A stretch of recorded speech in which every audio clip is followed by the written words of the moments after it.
Hello Marie, et merci beaucoup d'avoir accepté d'être là avec moi aujourd'hui. Oui, ben bonjour Marie aussi. Alors, ce que je te propose, c'est de commencer par te présenter un petit peu, expliquer qui tu es, ce que tu fais aujourd'hui, déjà peut-être. Donc, je suis Marie, j'habite à côté de Grenoble, j'ai 45 ans. Donc, mon premier métier a été infirmière. Et en fait, en parallèle, depuis une vingtaine d'années, je fais des sites internet et je développe un petit peu pour le loisir et en tant que bénévole dans des associations. Et il y a 4 ans, en fait, j'ai démarré par hasard, suite à une réponse dans une newsletter d'un blogueur, une assistance pour son site internet et puis un peu plus après sur les réseaux sociaux et tout ça. Et en fait, j'ai adoré. Et depuis 2 ans, je m'interroge en fait à faire une reconversion professionnelle et à m'orienter là-dessus. Et j'ai donc quitté mon métier d'infirmière en novembre l'année dernière. J'ai passé mon diplôme de développeuse web par le biais de la VAE et je l'ai fini donc au mois de mai. Et au mois de mai, je me suis dit, bon ben voilà, donc en mai de cette année, et je me suis dit, bon ben je vais faire des sites internet et proposer toute l'assistance qui va avec. Et là, je me suis confrontée au problème de savoir l'assistance, oui, mais je sais pas trop, je sais faire un peu comme ça. En fait, j'avais aucune, comment dire, Il te manquait des clés ou des compétences pour ouais, aider des tes clients. clés ou même j'étais pas forcément à l'aise de dire bon ben je suis compétente dans ce domaine-là alors que j'ai pas eu de formation, j'ai appris sur le tas, voilà quoi. Ouais. Et en plus, la Donc thématique de ton client, de celui dont tu parles, c'est une thématique, toi, que tu aimes à titre personnel. Enfin, c'est un loisir. ouais ouais voilà. Donc ça m'aide beaucoup. Et le côté développer le site internet et tout son écosystème, je trouvais que c'était intéressant pour mes clients de leur proposer en fait maintenant un package site internet plus réseaux sociaux, ou s'ils sont bloqués sur un domaine, de pouvoir leur expliquer au moins vers quoi, comme en fait un coaching, vers quoi ils peuvent s'ouvrir pour aller au-delà du site internet. Donc, c'est vraiment le package, limite de A à Z, parce que créer un site internet, c'est quand même un vrai métier, surtout en fonction des besoins de la Voilà. personne, des spécificités de l'activité. Donc, du coup, tu fais un peu le lien total, quoi. Le côté large. Donc aujourd'hui, suite à la formation, j'ai ciblé, ça m'a permis de cibler exactement quel public je voulais euh, Donc, qui tu voulais prospecter, t'adresser, ouais. donc à qui je voulais m'adresser. Donc maintenant, je suis ciblée donc, sur les auto-entrepreneurs, donc les petites entreprises de une ou deux personnes, mais à titre personnel, des gens qui n'ont pas de site internet, mais qui à l'heure actuelle ont besoin de se développer sur le web parce que c'est obligé. Et du coup, par exemple, typiquement, la prof de yoga qui, en plus, avec le Covid, a perdu tous ses cours en présentiel et du coup a dû faire ses cours en direct. Elle avait besoin de mettre une plateforme, d'avoir un site internet où les gens pouvaient voir ce qu'elle faisait. Et en fait, tout part de là. Et Mm. voilà, ça, c'est vraiment le public enfin, les gens pour lesquels je peux accompagner dans le développement global de leur business, en fait, sur le web. De la mise en place du site avec l'accompagnement pour mettre leur formation en ligne ou alors leurs réseaux sociaux. Enfin, voilà, tout le panel de l'écosystème autour de leur activité professionnelle. Top. Et ce qui est hyper intéressant avec ce type de public-là, c'est que tu as un vrai rôle de conseil parce que eux ne s'y connaissent pas du tout, en fait, sur le web. C'est ce que j'ai remarqué, c'est qu'au début, je n'avais pas pensé à proposer du coaching. Et en fait, la troisième formule qui se présente, c'est la première, c'est développer le site internet. La deuxième, c'est tout l'écosystème. Et en fait, la troisième, c'est le coaching. Ils ne savent pas par où attraper, faire les options des choix. Quels réseaux sociaux, est-ce qu'on fait une plateforme de formation ou pas. En fait, il y a tout ce questionnement qu'ils ont besoin et que maintenant, j'arrive à leur proposer sans souci, quoi. Mm. Et qui n'est pas inné parce que quand tu connais rien au web, c'est pas des choses où instinctivement tu vas te dire je vais créer un lead magnet, je vais aller sur tel ou tel réseau. Enfin, c'est des choses qu'on Ah apprend ouais. généralement sur le tard, quoi. Avant de commencer la formation, toi, ton objectif, c'était donc de monter en compétence sur les aspects sur lesquels tu te sentais pas encore vraiment légitime. C'est ça? Avant la formation, donc pour tout ce qui est site internet, donc je me sentais opérationnelle et compétente. Donc je me sentais de me lancer dans cette activité-là. Par contre, j'avais un sentiment de ne pas être à la hauteur, même si je le faisais déjà depuis plusieurs années pour des blogueurs. J'avais ce sentiment d'avoir appris sur le tas, mais pas forcément être crédible. On ne sait pas trop si on est compétent ou pas compétent. On vendre un produit sur lequel on n'est pas forcément. En fait, on ne peut pas juger, savoir si on est fort ou pas fort, si on est compétent ou pas compétent, c'est difficile. Donc, j'avais ce sentiment de ne pas être à la hauteur, en fait. Ok. Donc, Et, j'avais besoin d'un accompagnement, de me sentir épaulée pour avancer. et du coup, suite à la formation, donc tu as terminé la formation, c'était quoi? C'était il y a un mois et demi? En septembre, voilà, Septembre, il y a un voilà. mois. Donc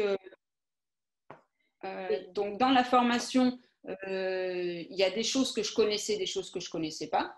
Donc, ce que j'ai trouvé super intéressant, c'est que ça m'a ouvert un panel sur des activités que je ne connaissais pas du métier d'assistant, parce que jusqu'à maintenant, celle que j'avais fait, c'était celle qu'on m'avait confiée. Mais en fait, il y en a d'autres qui existent à côté qu'on imagine ou qu'on ne connaît pas forcément.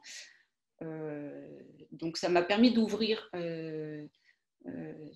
ma vision globale et donc maintenant de la proposer à mes clients aussi. Mais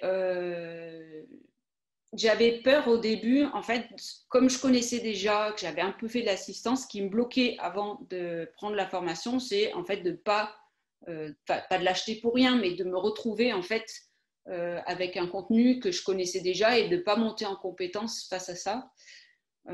Et en fait, ça n'a pas du tout été le cas parce qu'effectivement, WordPress, je le connaissais. Donc, j'ai quand même appris des petites techniques que je ne connaissais pas et qui m'ont aidé aussi au quotidien. Mais tout le côté, tout le contenu à côté a été incroyable. Et c'est vraiment le panel en fait qui m'a permis d'ouvrir sur mes activités professionnelles maintenant et de proposer à mes clients en fait. C'est vrai que Et ça, WordPress, c'est incroyable. c'est un cours parmi 61. Ouais, voilà. Donc, moi, j'avais mes compétences sur celui-là. Mm. Et du coup, c'est vrai que ça a permis d'élargir réellement mon activité professionnelle à ce niveau-là, quoi. Donc, tu as trouvé ce que tu étais venu chercher. Ouais, j'ai trouvé ce que j'étais venue chercher et surtout, ça m'a enlevé ce syndrome de l'imposteur que j'avais au début.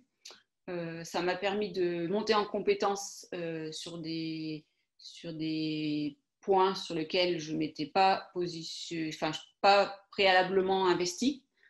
Ça m'a permis aussi de savoir les points sur lesquels ça ne m'intéressait pas de travailler spécialement.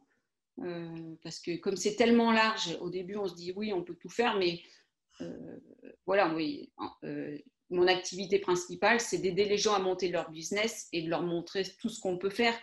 Mais après, effectivement, par exemple, les réseaux sociaux, poster, créer des posts et tout ça à longueur de journée, c'est pas ce que je vais proposer. Ouais. Donc, et ça m'a réconforté dans ce que je voulais faire moi et ouvrir et faire monter les gens en business sur Internet, en fait.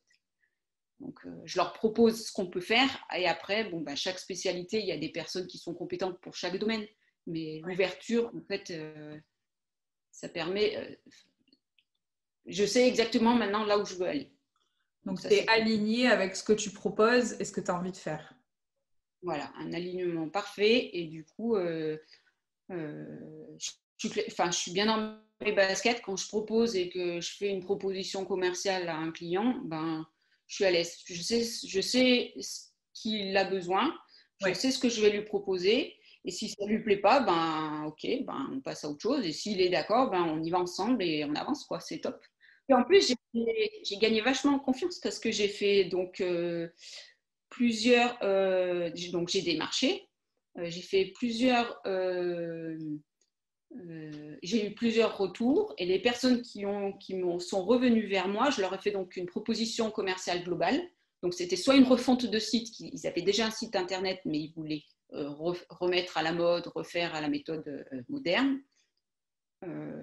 Et d'autres qui n'en ont pas du tout et qui ont voulu monter leur plateforme de formation avec le Covid et tout ça. Et en fait, toutes les personnes à qui j'ai proposé et expliqué les démarches globales de l'écosystème, en fait, je les ai tous...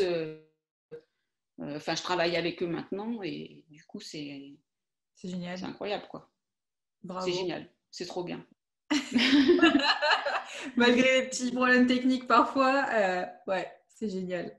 Ah ben oui, mais en fait, le groupe, c'est ça qui est bien. C'est qu'avec le groupe, en fait, on peut s'aider chacun sur nos compétences.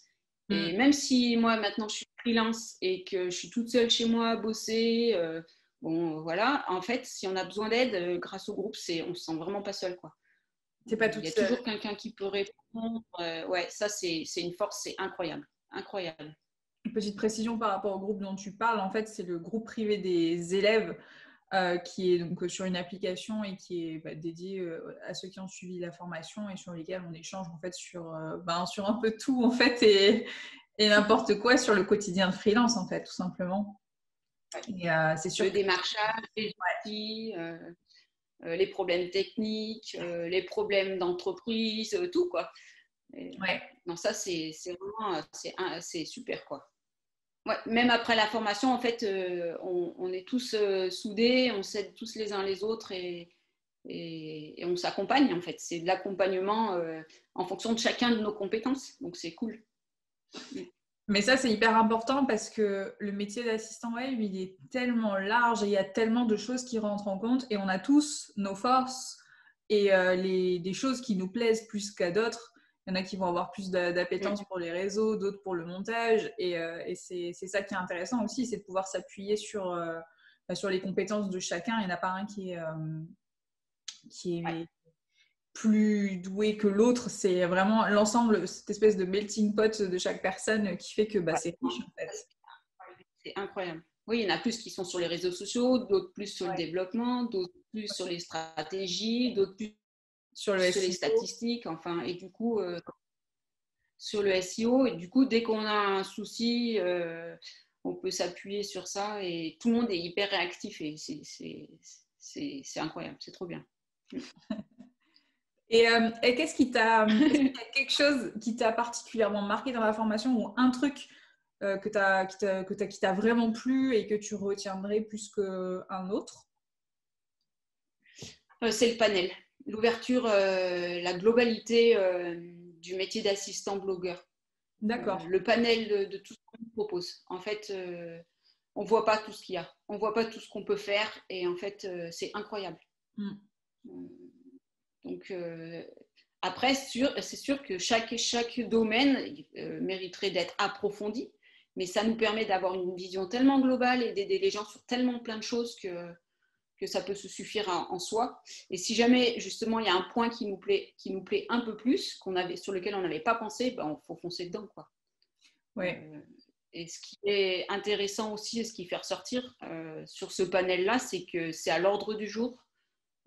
C'est un métier qui va exploser parce que de toute façon, personne ne peut passer à côté maintenant dans les entreprises, les sociétés, tout ça. Donc, ça fait prendre conscience en fait de la globalité. Ouais. Surtout avec le Covid et le nombre de personnes qui sont passées en télétravail, les entreprises, elles sont forcées un petit peu aujourd'hui de passer au digital, même si c'était pas forcément dans leur stratégie. Et c'est vrai aussi ce que tu dis sur la diversité des missions de l'assistant web. Et en fait, il n'y a pas de limite. Les seules limites, c'est ce que toi, tu as envie de proposer. Parce que si tu proposes un truc à tes clients, il y a de fortes chances qu'ils aient envie d'y aller. Et en fait, tu fais un peu ce que tu veux, quoi. Ouais, mais en plus, l'avantage, c'est que même si après, ils ont une demande autre, du coup, on a les compétences parce que le panel est tellement large dans la formation que même s'il y a un domaine qui nous intéresse davantage et pour lequel on a été recruté entre guillemets au début, en fait après ça peut s'élargir sur plein d'autres choses, quoi. Et ce panel là c'est une force incroyable. Et puis c'est la chose que je retiens le plus. D'accord. C'est ce qu'a dit aussi Gwendoline la dernière fois qu'on... C'est vrai? Ouais, je crois que ça me fait sourire.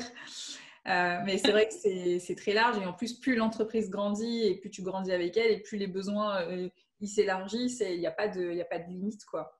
Qu'est-ce que tu pourrais dire à quelqu'un qui hésite à se lancer, qui a encore des doutes? Qui a encore des doutes. Tu as un conseil par rapport à quelqu'un qui n'est pas encore à 100% sûr? Eh ben, déjà, de faire le questionnaire que tu proposes avant de partir en formation. Ouais. Tu as sur la plateforme un questionnaire pour savoir si tu es fait pour ce métier-là. Le test, donc, moi, ça a été révélateur. Je me suis sentie mais complètement dans le truc. Je me suis dit, même si au fond de moi, je le savais, en fait, je me dis, mais pourquoi je me pose la question, quoi. Et puis, ce qui a été déclencheur pour moi aussi, et que, en fait, ça ne nous engage à rien, c'est de faire ton premier entretien que tu nous as proposé avant de commencer la formation. Et ça permet vraiment de cibler sur si on est fait pour ça. Et moi, ça m'a déclenché, en fait, le fait que, OK, c'est pour moi, quoi. Donc, ouais. Ça t'a confirmé ce sur quoi ouais, ça a fait que confirmer. Ok. Ouais. Ça va très bien réconforter dans ce dont j'avais besoin et ce que tu me proposais qui pouvait m'accompagner dans mon objectif, en fait, pour monter mon entreprise. Super. Eh bien, écoute, merci beaucoup d'avoir accepté de témoigner et de partager ton expérience. C'est vrai que sur Internet, c'est pas toujours évident à toi, Marie. De se lancer. Merci. Merci à toi, parce que ça me fait une belle reconversion professionnelle dans sa globalité, donc je suis super contente. Et moi, je suis super contente parce que je me rappelle de nos échanges au tout début de la formation et je vois vraiment une prise de confiance en fait en toi, dans ton discours et dans la manière dont tu présentes les choses. Donc ça, c'est top et si j'ai pu contribuer à ça, c'est hyper gratifiant pour moi en fait. Ouais, mais à 100%. Ouais. Merci Marie en tout cas. Eh bien, écoute, merci à toi. Et ben, écoutez, si vous rejoignez la formation assistant blogueur, vous retrouverez Marie sur le groupe privé des échanges sur Slack. Merci beaucoup, Marie. Et puis,